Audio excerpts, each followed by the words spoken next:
Good afternoon. I'm David Ferriero, the Archivist of the United States, and it's a pleasure to welcome you to the William G. McGowan Theater this afternoon, and a special welcome to those of you who are joining us on YouTube. Our guest this afternoon is one of the leading historians of the Revolutionary War period in American history. He's researched the lives of a number of our founding fathers and has written successful and prize-winning books on them. And his scholarship of the Revolutionary period led one reviewer to call him a dependable guide through the early days of the new nation. Before we bring him out, or bring him up, to guide us through the Revolutionary War period, I'd like to tell you about two other programs that are coming up soon in this theater. This Thursday, June 12th at noon, author Ruth Feldstein will discuss her book, How It Feels to Be Free, Black Women Entertainers in the Civil Rights Movement. In it, she explores the little-known but central role played by black women entertainers in helping to shape the civil rights movement. On Wednesday, June 18th at 1 p.m., in celebration of the National Archives' 80th birthday, we will show a selection of archival films, including Your National Archives and the Washington Parade, the Archives. If you're interested in these and other programs in this theater, you should know that this month we began accepting reservations for our public programs here in the McGowan Theater. You're able to reserve seats online or by telephone. There's information outside about that. If you want to know more about these and all of our upcoming events, there are copies of the monthly calendar also outside, as well as sign-up sheets where you can receive it physically or virtually. And another way to get more involved in the National Archives is to become a member of the Foundation for the National Archives. The Foundation supports all of our education and outreach activities, and there are applications for membership outside also. And here's a little inside secret: no one has ever been turned down for membership in the Foundation for the National Archives. Our guest today is Joseph Ellis, the author of 8 books, one of which, Founding Brothers, The Revolutionary Generation, received the Pulitzer Prize for History in 2001. Another one of his books, American Sphinx, a biography of Thomas Jefferson, won the National Book Award. In his in-depth chronicle of the life of our first president, His Excellency George Washington, was a New York Times bestseller and may soon be a movie or television series. So keep posted. He's with us today to discuss his most recent book, Revolutionary Summer, The Birth of American Independence, a national bestseller now available in paperback. In its review of the book, the Boston Globe praised Ellis for the clear-eyed mastery of a historian with the acuity to distill a historic moment into a clash for the ages. And the Washington Post review cited the book's penetrating analysis, adding, like any first-rate history, Revolutionary Summer leaves the reader wanting more. And noted historian Ron Chernow observed, this invaluable addition to the rich literature of the Revolutionary War is a volume to savor, ponder, and simply enjoy. Ellis's essays and his own book reviews appear regularly in national publications such as the New York Times, the Los Angeles Times, the Wall Street Journal, the New Republic, and the New Yorker. His commentaries have been featured on CBS, C-SPAN, CNN, and the PBS NewsHour, and he's appeared in several PBS documentaries on early America, including John and Abigail Adams for PBS's The American Experience, and a History Channel documentary on George Washington. Professor Ellis currently teaches at the Commonwealth Honors College at the University of Massachusetts in Amherst. He previously taught at Mount Holyoke College, where he was dean of the faculty for 10 years, and at the United States Military Academy at West Point. He's a graduate of the College of William & Mary and Yale University. Please join me in welcoming Joseph Ellis.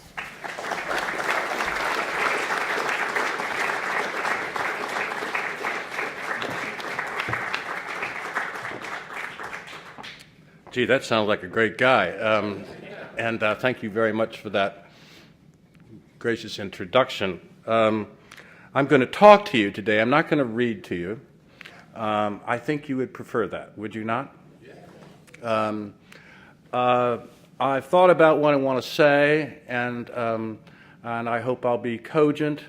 I will not be scripted, but I would like to talk for 30 to 40 minutes and allow 15 minutes for give and take with questions and answers. And there are microphones at each side. Because this is being recorded, we'd love to have the questions as well as the answers for the tape.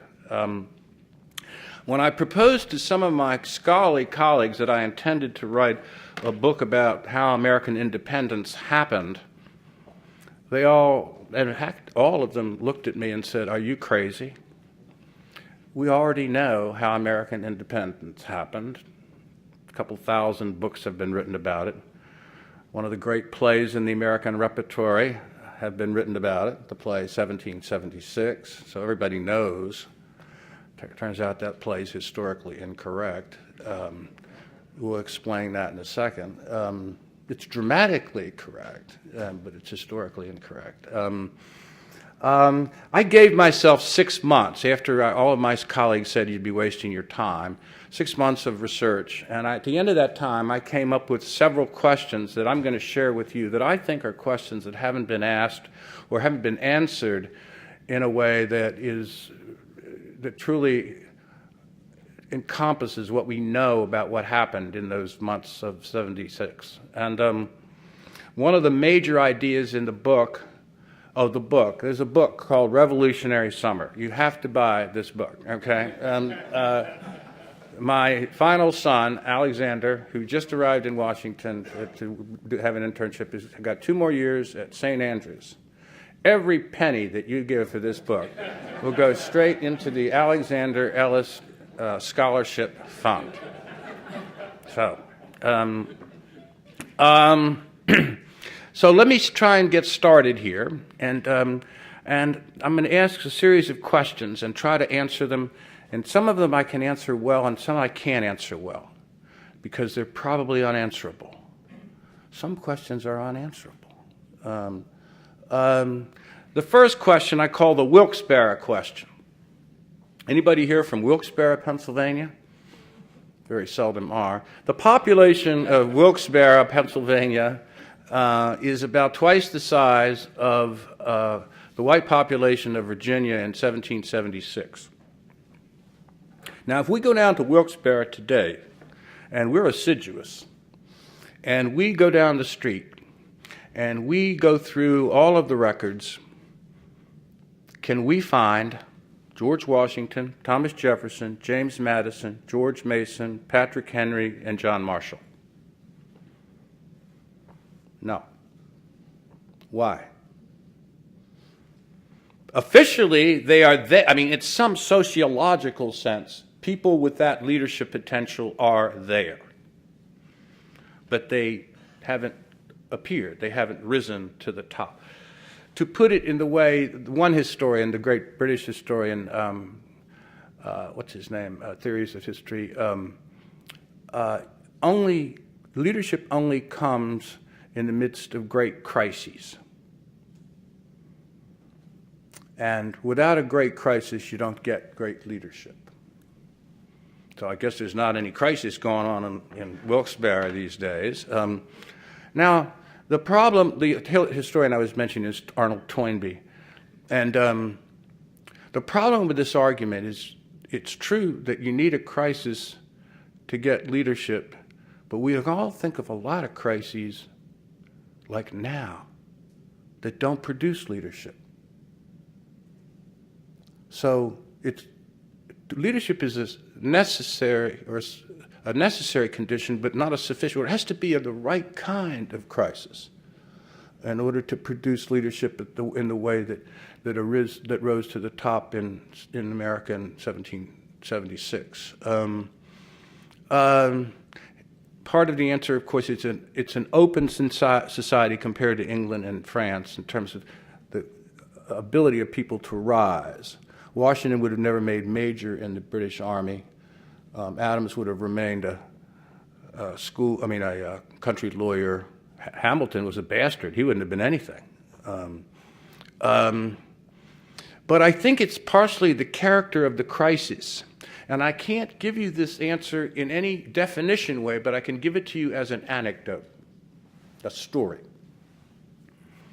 In May of 1775, George Washington walks out of Mount Vernon to his carriage with his military uniform on.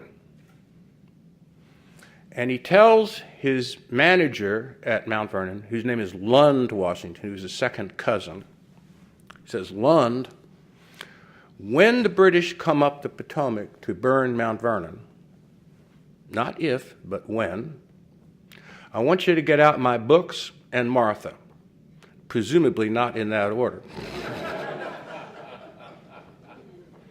Now, this starts you to think about chronology here in a way. Chronology is the last refuge of the feeble-minded, but the only refuge for historians.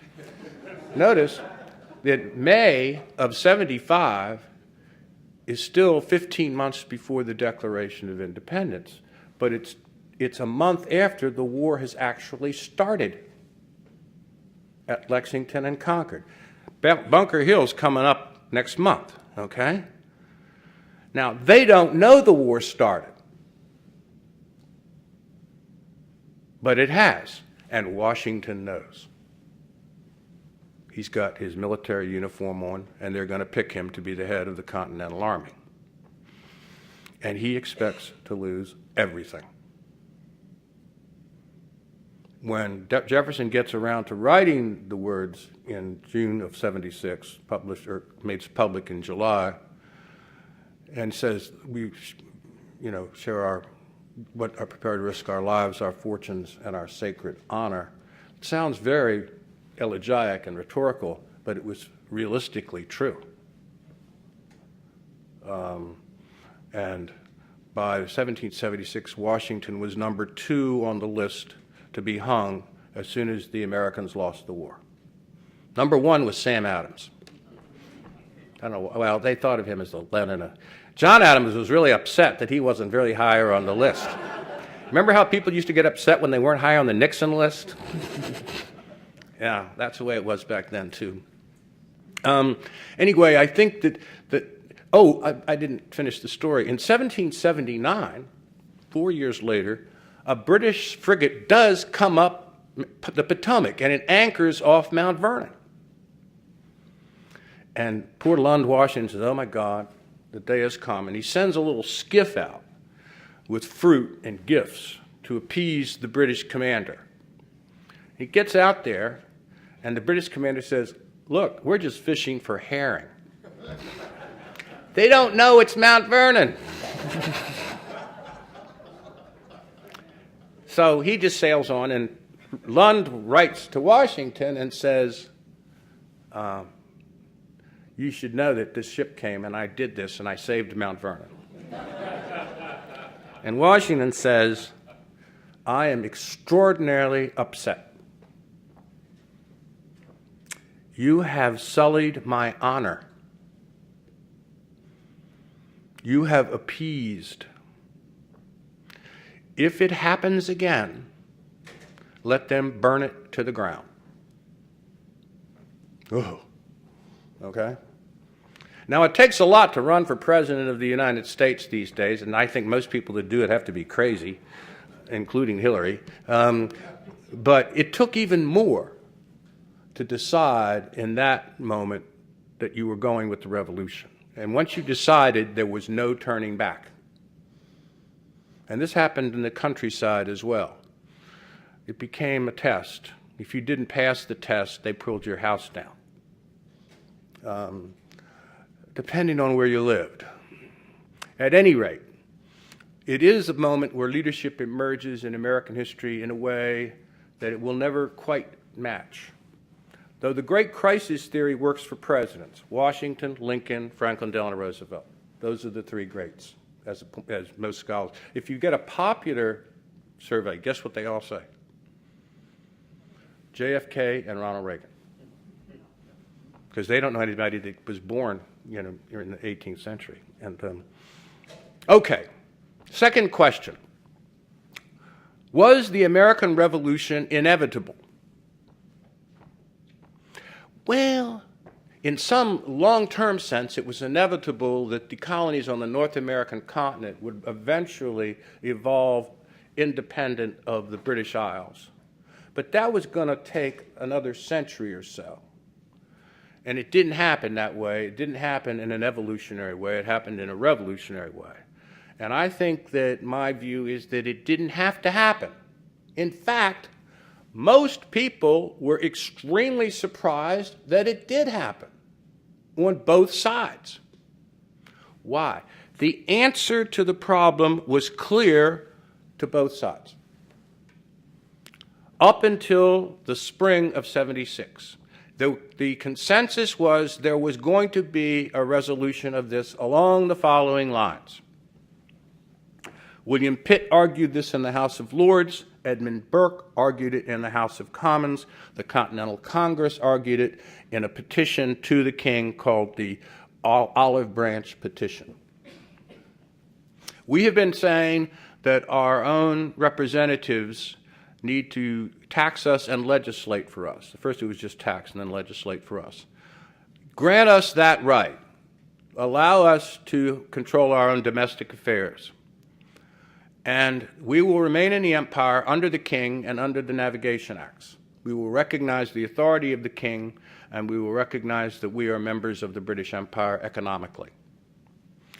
They would have invented the British Commonwealth 100 years earlier.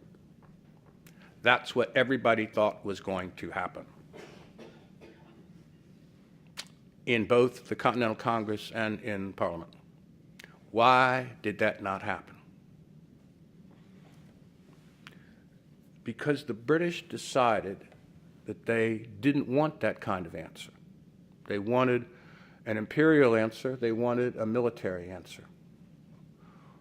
And they decided, George III was the head thinker here, that they were going to create, this is in the early spring, the largest task force ever to cross the Atlantic, 42,000 men and soldiers and sailors, 307 ships.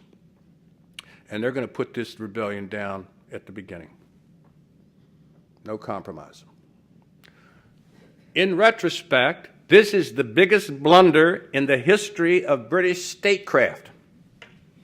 And that's saying a lot. 3 reasons. William Blackstone in 1767 has written an essay, becomes very famous, the great jurist, that in every empire and in every government, there must be a single source of sovereignty. There must be one place where final decisions go to be made. And in the British Empire, that place is Parliament and the king together. And the American Revolution calls for multiple sources of sovereignty, each of the state legislatures. There cannot be many gods. There must be one. Therefore, your plan doesn't work. Second, the British version of what we come to call the domino theory. If we let you get away with this, what happens in Canada? What happens in Ireland? What happens in India? We show weakness. We show we're not really the powerful empire. We share power. We appease. We can't do that. And final reason, there's no need to worry about this because we have the military power to squash this thing very easily. The British Army is not as good as the Prussian Army, about as good as the French Army, but you put the British Army and Navy together, they're the best military force in the world.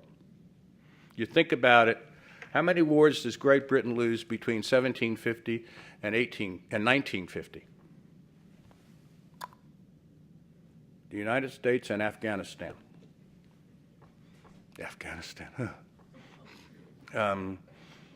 So, there's no reason for us to compromise. Now, we're going to see that that reasoning is flawed. But that's the last question. We'll hold that. Third question.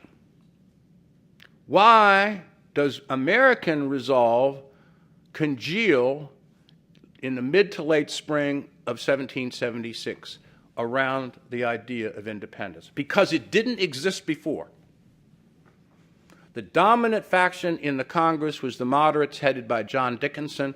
John and Sam Adams were the radicals They thought all the New Englanders were crazy, of course, because New England is being occupied, and so they have a view of this thing that's different from the rest of the colonies.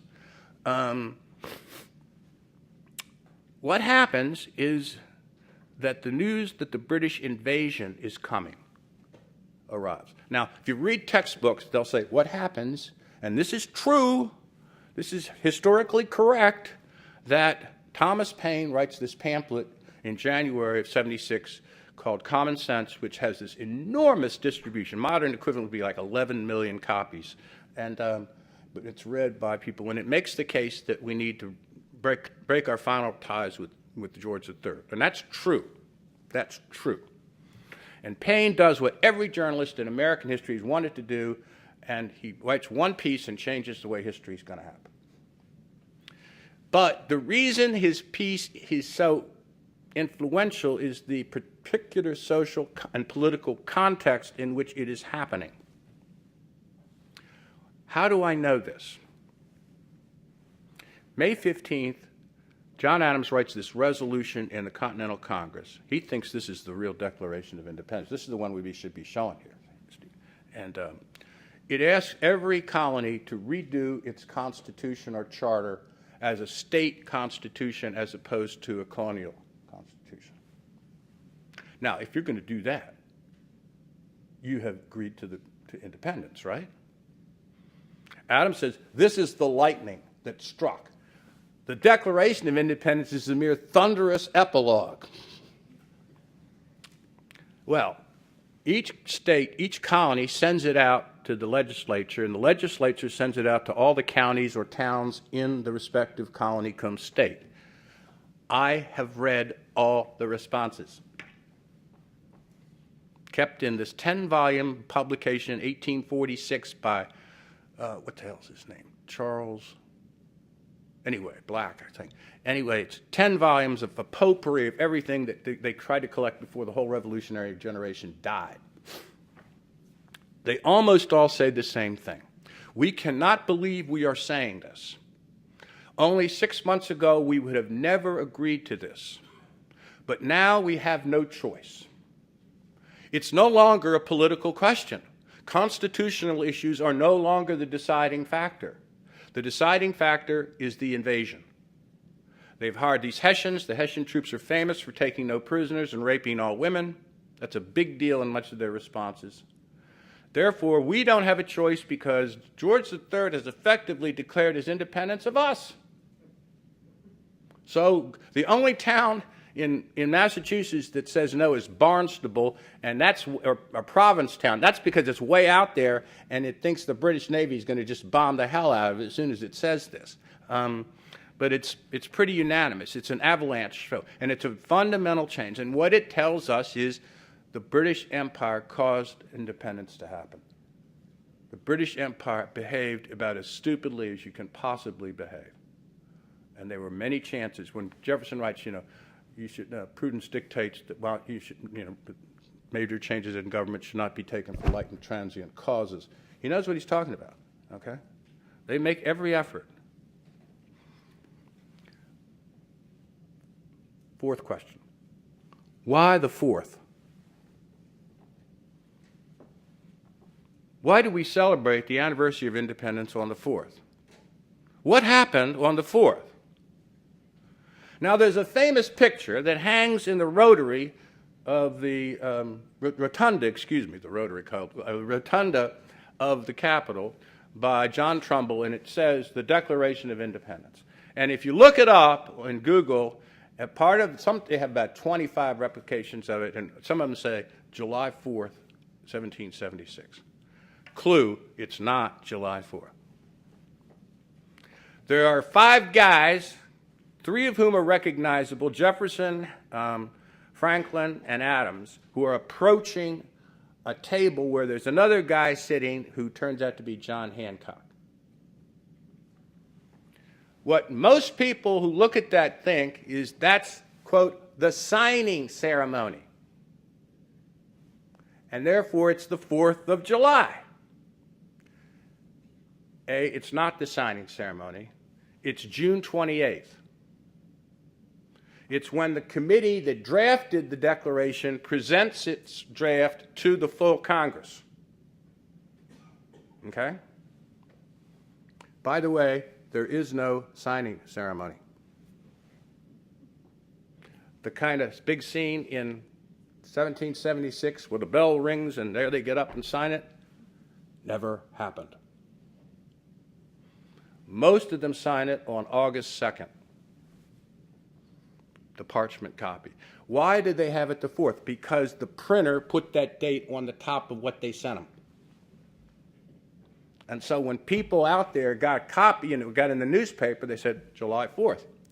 On July 3rd, John Adams writes to his beloved Abigail, you know this letter, this is a great letter, and he says, yesterday, July 2nd, is going to be the day we remember for all of posterity. There will be parades. There will be illuminations. He gets everything right except the day. Because he thinks the day is the day they voted on independence. On July 2nd, they voted unanimously with one abstention in New York that these united colonies are and have every right to be independent states. It was a resolution drafted by Richard Henry Lee of Virginia. And that's when they voted on independence. And Adams always thought that would be the day. And if you think about it, it should have been the day. But here's my theory. This is totally Ellis speculation, as you will see. Namely that it's always been the wrong day. It was always the wrong day. But Adams and Jefferson decided to make it the right day by dying on July 4th, 1826. They said, okay, we give up. We're going to make this right. And you know, you can't invent those kind of things. They have to be somewhat providential to have occurred. Though Madison died on like July 3rd. Monroe died on like July 4th in 1838. Some of these guys, they had a lot of willpower. All right. Next question. I'm going to pose this question and not try to answer it very fully, but if we can talk about it in our Q&A, it lends itself to that kind of thing. Jefferson wrote the most famous words in American history in that document. And the most famous words are 55 words these 55 words. Let's see, Joe, get them right now. And we got people sitting here who actually know what they are. And we hold these truths to be self-evident, that all men are created equal, that they are endowed by their Creator with certain unalienable rights, that among these rights are life, liberty, just say among them, there might be others, life, liberty, and the pursuit of happiness, that to secure these rights, governments are instituted by men, how does it end here? Deriving their just powers from the consent of the governed. Whoa! That's, Locke's theory of second treatise on government there. But there's a new book coming out. It's an interesting book by a woman called Danielle Allen. It's called Our Declaration, coming out from Norton. I got an early copy, and so it made me think about it. Some historical background. Historians are interested. Philosophers, and she's a philosopher, are interested in texts. Historians are interested in contexts, okay? Mere historians. Jefferson wrote those words in June of '76 on the second floor of a house at 7 in Market Street, Philadelphia, on top of a recently constructed handmade wooden desk made for him by a black slave. When the debate occurred in the Congress, the debate focused exclusively on the last 2/3 of the text. They made 124 or 5, depending on how you count, changes or deletions in the 2/3 of the text that focuses on the grievances against George III, because that's what they cared most about, because that was what they were really going to do. They were going to break. This was the rationale for breaking with the king. They changed not at all the language that we care about the most. They let it go. They probably thought it was just a rhetorical overture. Dun, dun, dun, dun, dun, dun, dun, dun. Now we care a lot about it. And I would say that the language that in there has been reinterpreted almost like a Shakespearean play or a Wordsworth sonnet or a poem. In other words, it's literature, it's creedal, and each generation has felt some obligation to come to see things in it that Jefferson probably didn't see. Lincoln saw it clearly as the rationale for ending slavery. I think you can read it that way even as Jefferson intended it, because Jefferson made a conscious choice. What does Locke say? Locke says life, liberty, and property. Property. He changes it. Life, liberty, and the pursuit of happiness. Where does he get pursuit of happiness? He gets it from George Mason, who is rewriting the Virginia Constitution down in Williamsburg, and who has come up with that phrase, and the right to pursue happiness. Property, if you leave property in, you leave the slave owners with a clear rationale in the Declaration to protect their rights as slave owners. Okay? So, I think Lincoln's insistence that that's what Jefferson intended.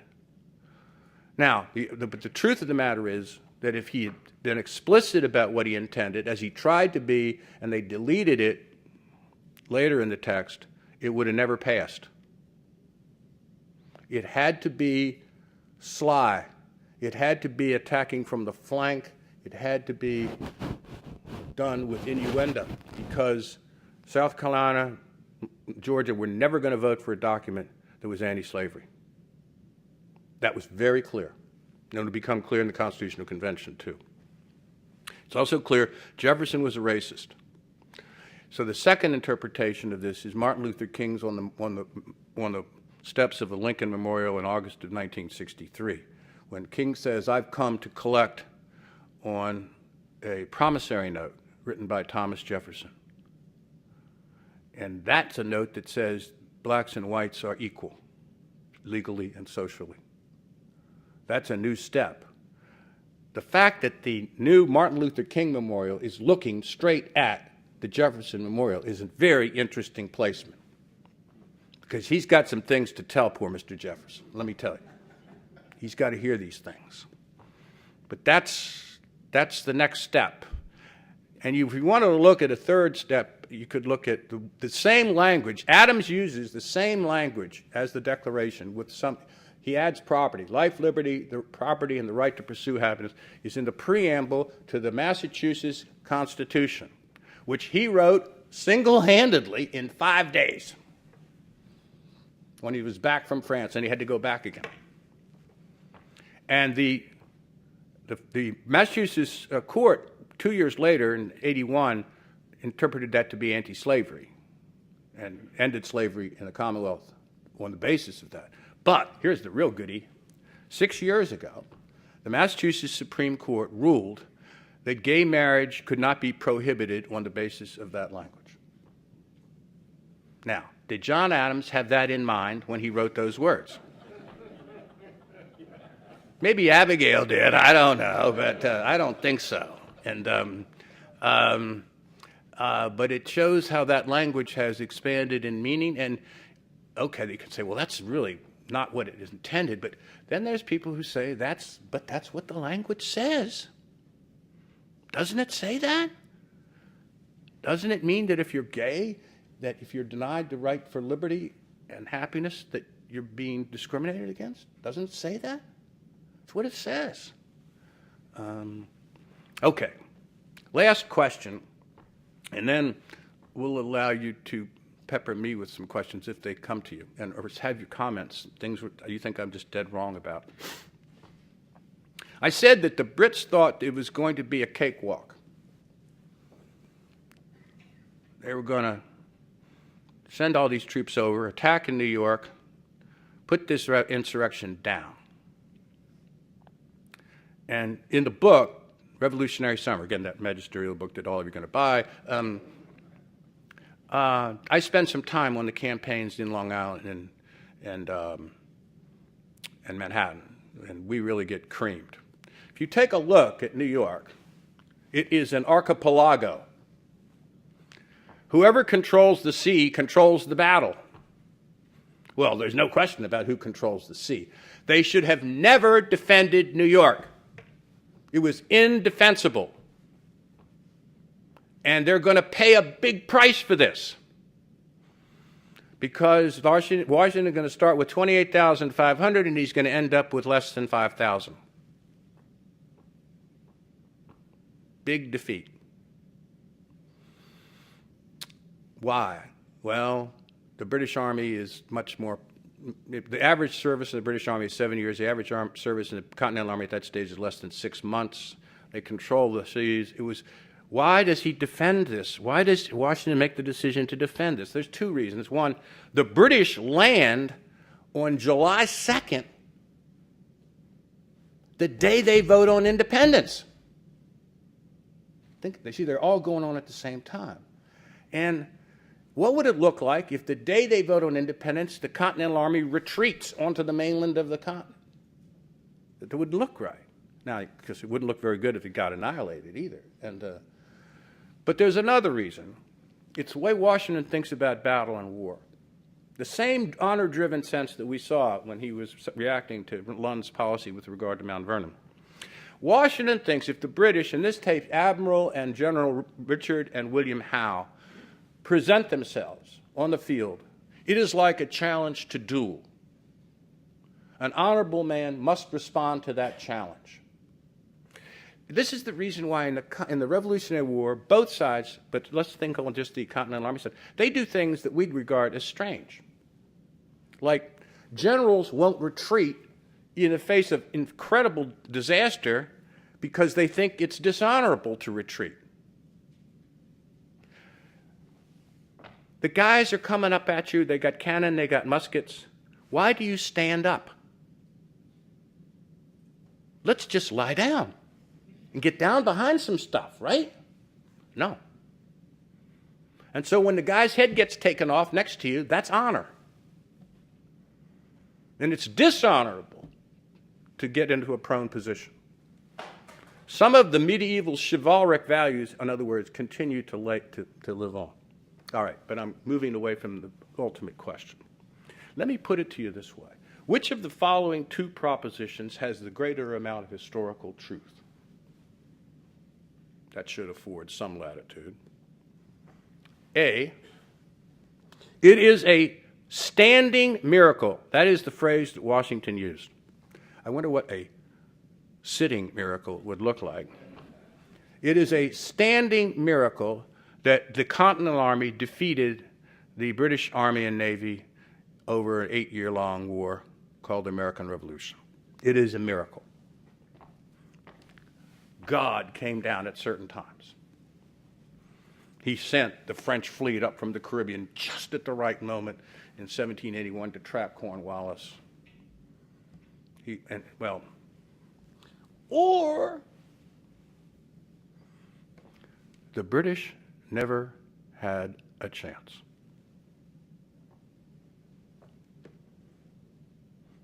I vote on the latter. And there is a meeting that occurs in Staten Island between Richard Howe, the admiral, and 3 representatives from the Continental Congress. This is after the Americans get their butts kicked off on Long Island. And Richard Howe says, okay, look, why don't we meet? It's pretty clear you guys cannot possibly win this war. Let's avoid further bloodshed. Let's step back from independence. Let's negotiate on the basis of some sort of compromise, one that you had proposed earlier yourself. Well, the 3 guys are Franklin, John Adams, and the representative from South Carolina whose name is not hitting me right away. Huh? No. Rutland, yeah. Thank you. So Howe presents his case that all they got to do is step back from independence. They can then legislate for themselves, tax themselves, do everything they want to. Now, it doesn't tell them that there's a list of about 20 guys who are going to have to hang for this. And Franklin and Adams are on the list, and they know that. Franklin then says something to him, and Franklin knows him from London. He said, "Sir Richard, you have said that we have no chance. The truth, sir, you have no chance. You have expended all of this energy to conquer one little portion of our shores, and as soon as you leave it, we will take it back again." By the way, they're not going to leave it. You are on the version of the Crusades, he said. And your own honor will be soiled forever by contributing to this cause. I advise you to sail back right away. So he does a flip of what. Then John Adams says something interesting. And it's pretty much the same thing that Ho Chi Minh said to the United States in 1966. Adams says, "You killed a bunch of our guys, but we have a population here. We can raise an army of 200,000 people between the age of 15 and 40. So you can't kill us as fast as we can replace our people. So if you capture the whole Continental Army on Manhattan, which I know you can do, including Washington, we'll just raise another army and find another Washington. And eventually, you'll realize that you can't win. Because, this is a great insight, we don't have to win. You have to win." A huge insight. Washington has this insight too. Like, if we can just not lose for long enough, they'll go away. Which is what happens. So I think our own experience as an imperial power, and we are an imperial, like if you ask everybody in the United States whether the United States is an imperial power, 90% of them will say no. If you ask everybody else in the whole rest of the world, 98% of them will say, of course they are. The editor of the LA Times, the op-ed editor, for whatever reason, likes me, and she asked me, and when we were going to the buildup of Iraq, and she said, "Joe, I want you to write a piece about what George Washington would say about our policy in Iraq." And I said, "Well, Susan, he wouldn't know where Iraq was, and he wouldn't know about Islamic fundamentalism. Maybe he would." And she said, "Yeah, just write the piece." And but I said, this is like, it's one of my favorite metaphors. I'm sorry if I overuse it, but it's like trying to cut flowers. It's like trying to bring things from the past into the present without a kind of translation here. And but what I found myself saying in this piece is that Washington would be totally confounded by what he saw, and what he would say is, "We have become the British." And that's true. And he wouldn't understand how that happened. I do believe, to make this something useful to historians, one of the reasons we can look back at the War of Independence with an eye that's somewhat fresh is our own experience in Southeast Asia and in the Middle East. That we now, for the first time, can palpably understand the dilemma the British Army and Navy was really facing. Okay? And why? And Washington understood this, Adams understood this, Franklin understood this.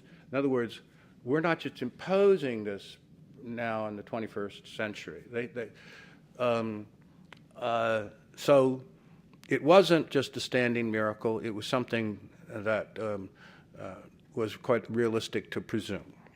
I've taken 45 minutes. I had intended to take 40. But I guess I got started at 5 after because of the very long introduction that came beforehand, and but a gracious one.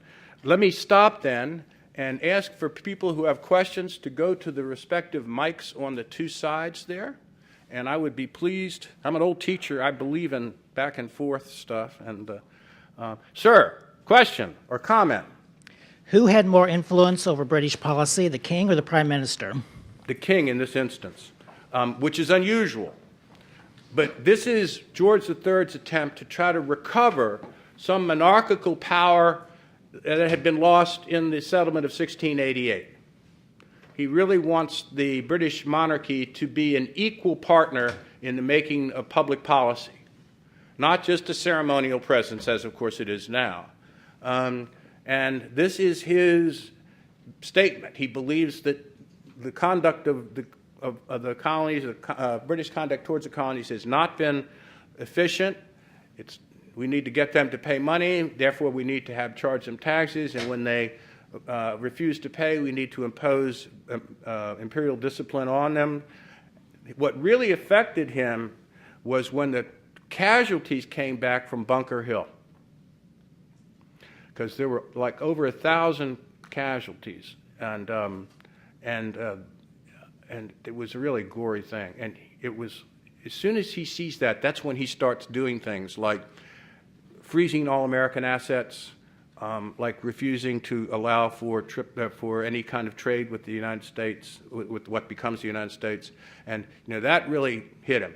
That really hit him. And when he appoints Lord George Germain as the equivalent of Secretary of War, that is a decision that they're going to impose a belligerent policy. And that's made exclusively by George III. And his ministry follows suit, and then Parliament, the Commons, follow suit.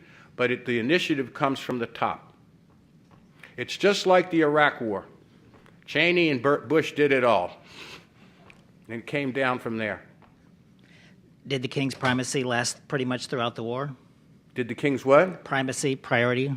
Yeah, he starts going nuts, of course, and but that doesn't become clear until after the war. When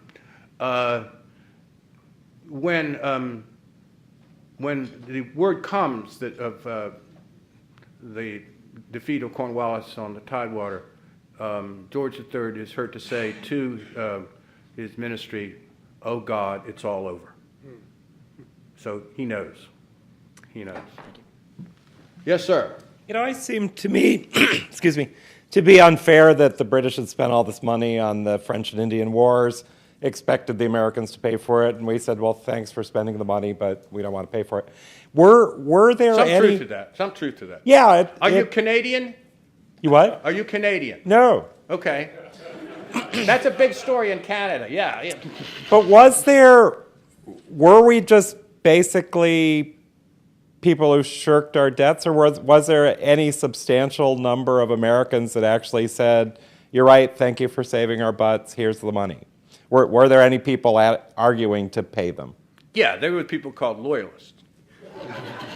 And there's some people who are neutrals, they want to be neutral throughout the war. What you said is got essential truth, but the various American colonies also made substantial contributions to the French and Indian War, and suffered substantial casualties in, especially the attack on Louisburg, et cetera, et cetera. The issue for them wasn't money. The issue was the principle of money. If we give you the right to tax us without our consent, then you can do whatever you want to, and we have no recourse. So it's not the amount of money, it's the right to do it. And then it goes beyond money. Do you have a right to station troops in my house? Do you have a right to draw lines in the sand that say we can't go across the Allegheny Mountains, even though we got land out there? Do you have a right to say we can only be tried in admiralty court somewhere else other than our hometown? Do you have a right to station troops in the middle of Massachusetts and declare martial law in that Commonwealth? See, it starts to get pretty beyond merely debt, okay? The British accumulated a debt of about 142 million pounds because of the war. Believe it or not, that's not very much. By our standards, it's nothing. But in the end, the reason I think it's such a huge mistake on their part is because they killed the goose that laid the golden egg. This event, when Franklin writes this mischievous little pamphlet in 1751 called Observations on the Increase of Mankind. And he says, it's going to be great because in 100 years, the bulk of the British population will be in North America. And the new capital will probably be somewhere like Susquehanna. The future was with this. And the longer you could sustain a connection with the North American people, the better off it was going to be for the Brits. Yes, sir. There have been two artistic portrayals of this period, a very recent one, Turn, the AME series, I believe, and then the musical 1776. To what extent are those helpful in understanding this period of time? I'm not sure about the most recent one because I haven't seen it. I called attention to certain historical inaccuracies in 1776. Look, if you're a teacher or a parent and you got kids and you want to get them interested in American history and they turn on to 1776, go, baby! Anything we can do to involve them in understanding our past. And that's still a pretty good play historically in terms of the depiction of the characters.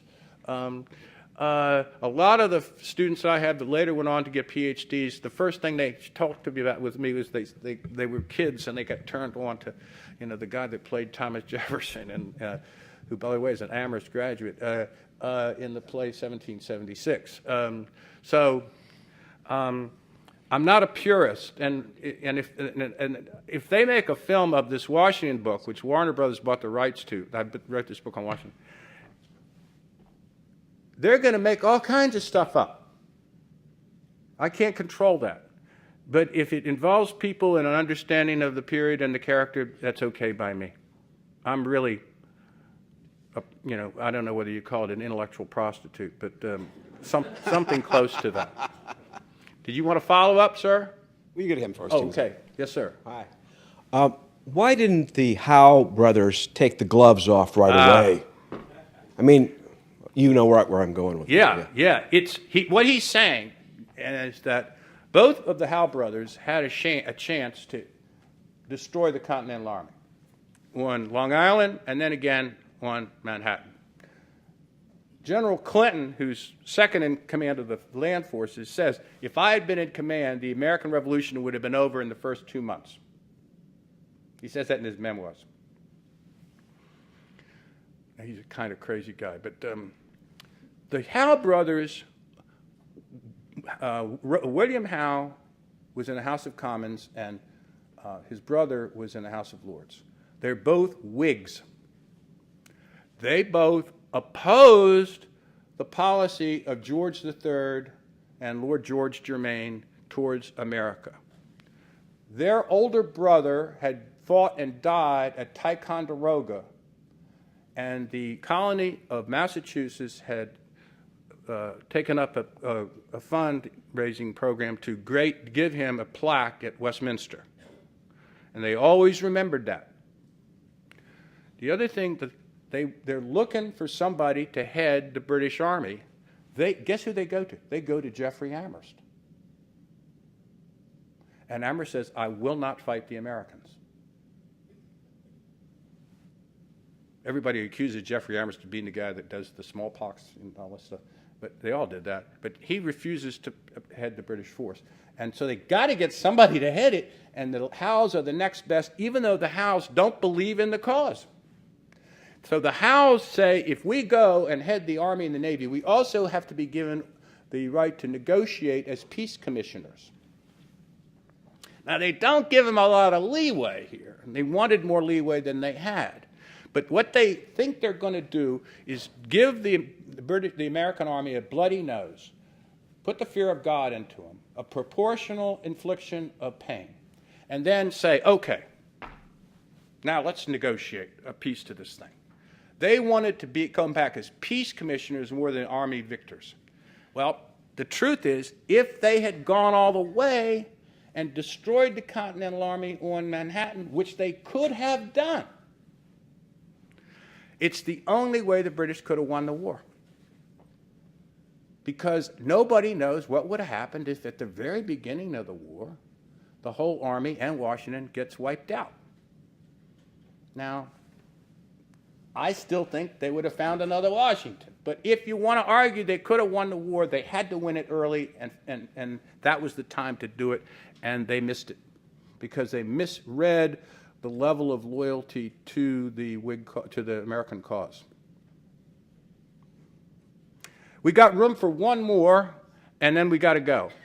Sir. Okay, first of all, thank you for bringing the past into the present. And my question kind of deals with that.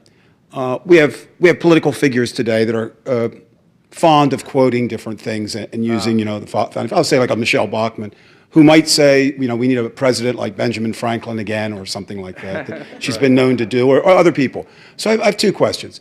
As a historian, what would be the main message you would give our political leaders today? Short, but then maybe more importantly, because you're so well versed to speak in this, what do you think? And again, it's like planting your cut flowers. But what do you think that some of our founding fathers might say were they to come back today? Pick one or two, just briefly. All right. Adams, you take them to a mall and go nuts. I told you this was what was going to happen.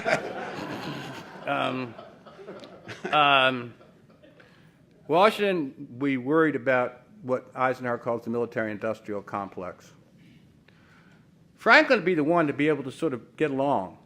He says, oh, yeah, okay, internet, yeah. I sort of, and Jefferson would like the internet. You can float in the internet, you can levitate out of time. And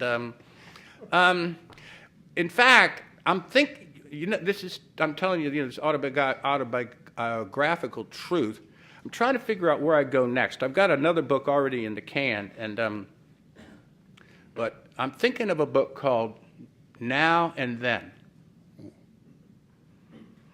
And beginning with the long chapter about the various issues that we face that are intractable, blah, blah, blah, and then really go back and you've got to really do it in a way that's true to the history. And that means it's not going to, many of the times, they're not going to answer the question. And you're going to require you to think it through and make your own conclusion. So if I did Washington and imperialism, okay, and Jefferson and Christianity, that's one of the areas where there's a lot of misrepresentation, on the evangelical Christianity side of things.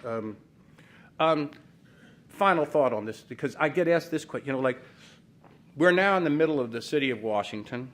I grew up here.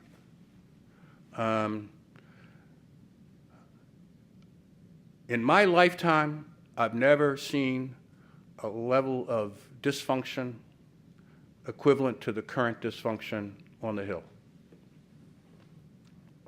Money, gerrymandering, but also some crazy ideas. Ideas that they don't want anything like government to work. And so one question is the dysfunction that currently exists a mile from here a function of the Constitution and the values that the founders bequeathed to us? Did they create essentially the likelihood of gridlock? And you can make a case that that's true. But, Madison especially doesn't want government to do energetic things. Jefferson thinks the government should be replaced every 21 years. Like the whole Constitution. It's crazy. It's like a Maoist idea. And, but in general, I think the things that are currently causing the system to be so corrupted and so dysfunctional are things we have done to it. I think the filibuster as currently practiced is unconstitutional. I think that gerrymandering is, at odds with the values of the Constitution. No, it's named after Elbridge Gerry, who's one of the founders. And I think that the whole notion of original intent, as believed in by several current members of the Supreme Court, is a political foil for their own values. There is no such thing as original intent. There's a lot of original intents back there, but you can't just pick and choose them. And I think the Heller decision is a horrible decision on gun control. I think that one day we're going to look back at Citizens United in the same way we now look back at Dred Scott. Thank you very much. Those are prejudicial views, but there they are.